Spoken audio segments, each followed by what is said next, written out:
What is up, guys? Paddy here from Triage, and today we are going to talk about NEAT. NEAT is your non-exercise activity thermogenesis, the component of your metabolism that accounts for all the little movements you do throughout the day, all of the non-exercise movements that you do throughout the day. So I'm fidgeting around here, I'm moving my hands, I'm talking. There is also movement occurring when you go for a walk, you climb a flight of stairs, various different things throughout your day. And this is unfortunately something that a lot of people do not factor in to their overall caloric demands or overall caloric output, and thus they don't factor it into their diet. And this has some pretty profound effects and implications, particularly in the realm of fat loss. So when you diet to lose fat, your body becomes more conservative, right? It tries to conserve energy. It obviously doesn't want to lose fat. There is some sort of resistance to that fat loss. And one of the ways your body can resist that fat loss is by simply making you burn less calories, right? So if you eat a 100 calorie deficit, your body is going to say, oh, well, okay, there's 100 calories less coming in, so I'm just going to move 100 calories less. It's not necessarily a bad thing. However, if you're trying to lose fat and that's the goal, and your body is resisting you and it's trying to stop you from doing that, you can obviously see how you would easily run into trouble. The good thing is, well, we can't account for every single movement, right? So if I go into, a more aggressive calorie deficit, I go into, 500,000 calories, my body might respond by really down-regulating movement, and I'm just sitting here and I talk in a very slow manner. One of the things that I can account for is how many steps I'm taking in a day. If you start out your diet, you're not tracking your steps, but your steps are generally in and around, let's say 5,000, so you're taking 5,000 steps per day. You start a diet, again, you're not tracking your steps, and you're 2 weeks into your diet, and all of a sudden your step count is down to 1,000, 1,500, right?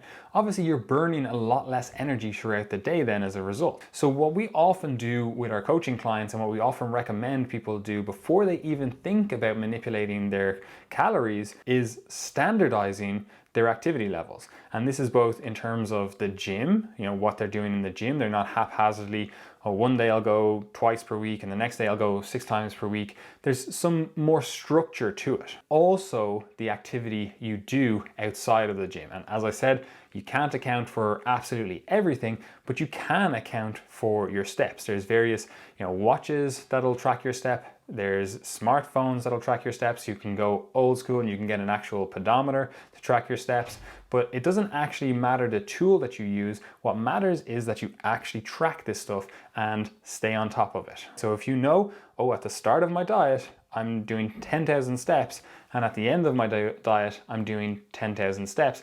At least you have somewhat standardized that activity. Now, there will still be changes to that, because if you're a 100 kilo individual taking 10,000 steps versus an 80 kilo individual taking 10,000 steps at the end of your diet, your energetic requirements to take those 10,000 steps are going to be different. You could argue that you should actually increase your steps, but we're not talking about that right now, right? What we're talking about is ensuring that you standardize that. And very often, before we even think about making dietary manipulations, we'll just standardize step count, right? So we'll just go, okay, we're just gonna eat at where we think maintenance is, but what we're going to really focus on is standardizing that step count. So again, maybe you're doing 5,000 steps per day. We're gonna standardize it at that, so you get used to the habits, you really build up a structure of hitting those 5,000 steps, and then we can start doing dietary manipulations. Or what we often do as well is,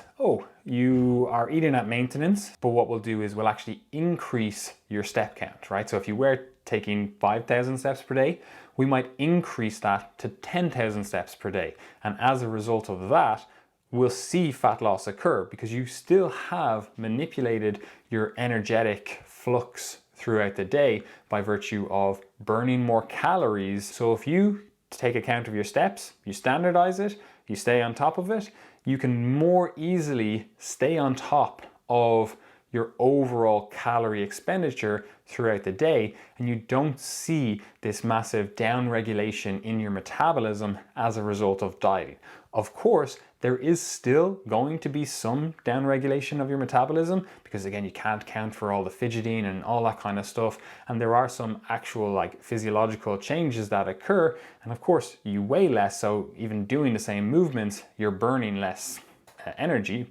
So you can't standardize absolutely everything. You can't account for absolutely everything. But if we standardize our NEAT, we're in a much better place in terms of understanding and standardizing our caloric demands, our caloric expenditure. Anyway, guys, I've been Paddy from Triage, and if you do enjoy these kinds of videos, make sure to like, comment, subscribe. It really does help the channel grow. It really does help get these kinds of videos out to people like you who are interested in stuff like this.